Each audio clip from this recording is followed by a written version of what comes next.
Well, this TV show wasn't on my bingo card this year.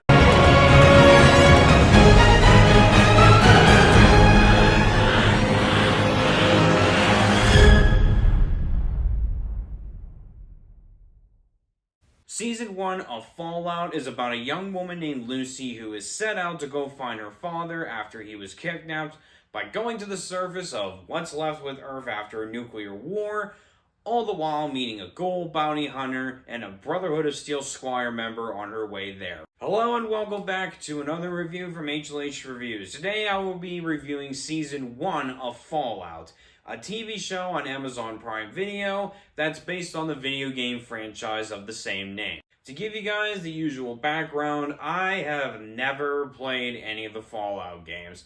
I've seen gameplay of it, especially from my cousin who loves the franchise, but I just never sat down and played any of them from start to finish. And other than seeing that, blue shirt guy with the blonde hair giving the thumbs up, which is probably the most iconic thing, the most iconic image of the video games, I don't know any of its lore. So, kind of like in a similar situation I was last year with the Five Nights at Freddy's movie, this is basically my first Fallout experience. I decided to watch this show and review it as there's just not much movies this month that interest me. So to basically make up for it, I decided to make April essentially a TV show review month. So not only am I going to review Fallout, but I'm also going to be reviewing Knuckles and Velma, which I've never heard a single positive thing about it, even from Season 1. So yeah, it's a good thing I get to torture myself watching 2 seasons of the piece of shit. Supposedly, anyway. But hey, before I get to those, we need to put our Veltec suits on and explore this show, Fallout. Now, because I don't know a single thing of the lore of this franchise, I walked into this show about as blind as you can imagine, and I'm genuinely surprised of how much I enjoyed the show. And let's go over why. And we're starting this review off with the buckets of popcorn. I loved the setting of this show. Now, again, I don't know a single thing about Fallout. I only know its basic concept of where you're in a world that's basically an aftermath of a nuclear war, and that's basically what you're getting in this show. I loved how this show has a 1950s feel to it. I mean, even though the backstory side of things take place in the year 2077, God help me if I ever get to that fucking year. But yeah, you get to the 2077 side of things, and then you get to this nuclear aftermath 200 some years later, and even though all this shit is set in the future, it's basically, it feels like a world that's just stuck in the 1950s, with a mix of, future stuff thrown in there with, with the way the TVs and the cars are designed. Every now and then, they play classic 1950 songs to basically kind of get you into that era, which, even though, again, everything what you're watching is set in a distant future, I don't want to see tomorrow. You then get into the aftermath side of things, where you get introduced to Vault-Tec and this company that have these people living underground wearing these suits. And, they're living underground until it's safe to go back to the surface. You have this Brotherhood of Steel, terrorist type of group or militia, who are filled with these squires and these knights who are basically soldiers who wear this big tank-like armor, to help them in battle. And then you have these ghouls, which are basically zombies in a type of way when, you get to see their primal side. But, you also get the side of them where if they want to keep their, human intelligence like they once had before, things got to shit with the nuclear war, they have to drink these vials that basically keep them from turning into a mindless animal. I enjoyed the cast of characters that we get in this show, particularly the 3 main characters that we get. Lucy McLean here, who is a vault dweller, or as they're called anyway, And, you know, her father gets kidnapped, so she has to go to the service despite everyone telling her to basically, no, don't do that shit. And she just basically ends up getting herself mixed up with all these situations while she's trying to reach her father. Then you have this Brotherhood of Steel squire named Maximus, who was a survivor of a nuclear aftermath, and, you know, he joins the Brotherhood of Steel to basically have a purpose in his life. And he accompanies Lucy on her journey. And then you have my favorite character out of these three, and that's Cooper Howard. Before the nuclear aftermath, he used to be this famous Western movie star, basically like Clint Eastwood. After the nuclear bombs went off, he was turned into a ghoul and is now a bounty hunter. And while he does have an antagonistic side to him, like especially with the way, you know, he treats Lucy like shit in a couple episodes, he does have like this sympathetic side because you're getting pieces of his old life, and, you know, he has a wife and daughter that, you know, we do see at the end that, you know, he's trying to find.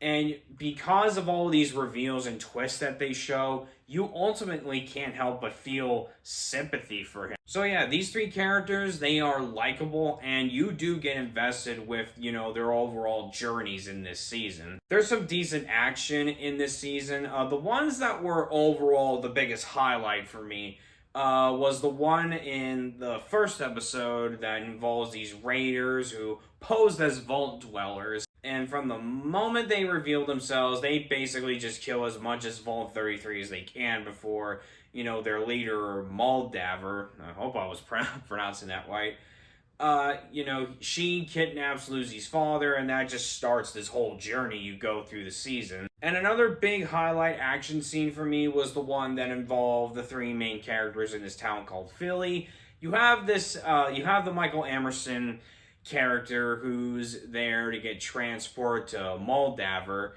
or is it Moldaver? I don't fucking know. And, you know, just as Lucy was the first one to arrive, you have Howard coming in because there's this bounty for Emerson that he's wanting to collect. And then Maximus comes in, and it basically just turns into this battle that involves these characters, including the townspeople, who basically just get their ass shot by Howard. It helps that with the action, you get some decent gore in here, like seeing someone's head being blown off, or you even get to see, like, Maximus stomping on someone's foot, and then later on we get to see how badly damaged the foot looks. I see it with you. And now we get to the last thing that I will positively say for the show, or at least for the season, and that is that I liked the twist and reveals that they did in the finale to basically explain how the nuclear war started. And, you know, that also includes Lucy's father. And, look, I'm sorry if this is a spoiler, you know, just pause the video, watch the show, and come back. So, we get an explanation that the nuclear war started because Vault-Tec wanted a return on their investment with their collaborators. Then you have Lucy's father, who was a Vault-Tec executive, who, along with the other executives, and I guess collaborators as well, they were cryogenically frozen, or they basically cryogenically frozen themselves during the war. And Lucy's brother Norm, he's discovering this along the way by going to Vault 31, as he's already basically suspecting a bunch of weird shit going on. You have Lucy's mother, you know, she took Lucy and Norm to this town before Lucy's father came in, took both of the kids back, and nuclear bombed the town, which ended up turning Lucy's mother into a ghoul. And then you get revealed that Maximus was in the town and survived.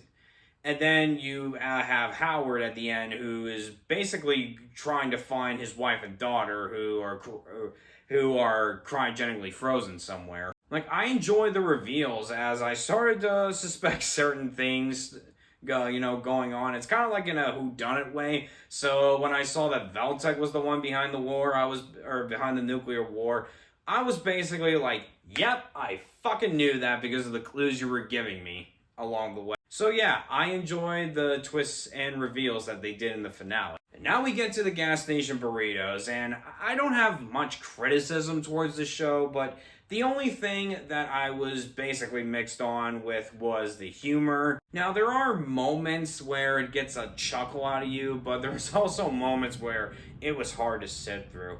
Like, especially in episode 6, where Lucy asks Maximus to have sex with her, and he doesn't want to because he's embarrassed of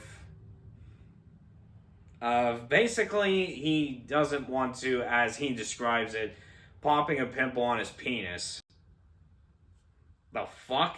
And then it just gets even more cringeworthy, where later on he's excited to see how the people at Vault 4 treat him from, going from, just because he's moved into a room, and he's given a basket of stuff. And so when Lucy comes in, he's basically like, "You ready to make my cock explode?" God, that was so cringeworthy, because I was like,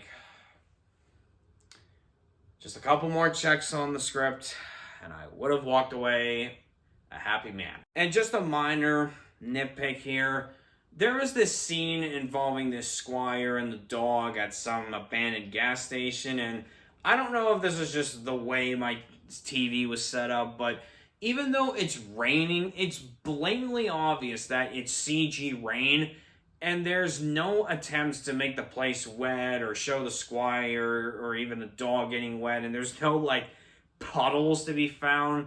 So the whole time I was like, wow, you guys couldn't afford rain bars on set instead of using CG. Goddamn, Amazon, you have billions of dollars. It's essentially free to you. But in conclusion, I enjoyed season 1 of Fallout, and it's a genuine shock that, I enjoyed this as, just as someone who doesn't know anything of the games at all. I look forward to see how they're going to continue the show into season 2 and onwards. And who knows, maybe I'll pick up a game from this franchise and get into it. To wrap this up with my rating, Season 1 of Fallout is a great experience for both newcomers and longtime fans of the franchise, filled with great characters, a barren nuclear aftermath world to explore, and well-executed twists and reveals in the finale. Thank you guys so much for watching this video. Please tell me how you feel about this TV show down in the comments below. If you enjoyed this video, hit the like button, and to see a lot more videos from me in the near future, hit the subscribe button and hit the bell icon so you can get notified every single time I upload. I hope you all have a blessed life, and in case I don't ever get to meet you, good morning, good afternoon, good evening, and good night.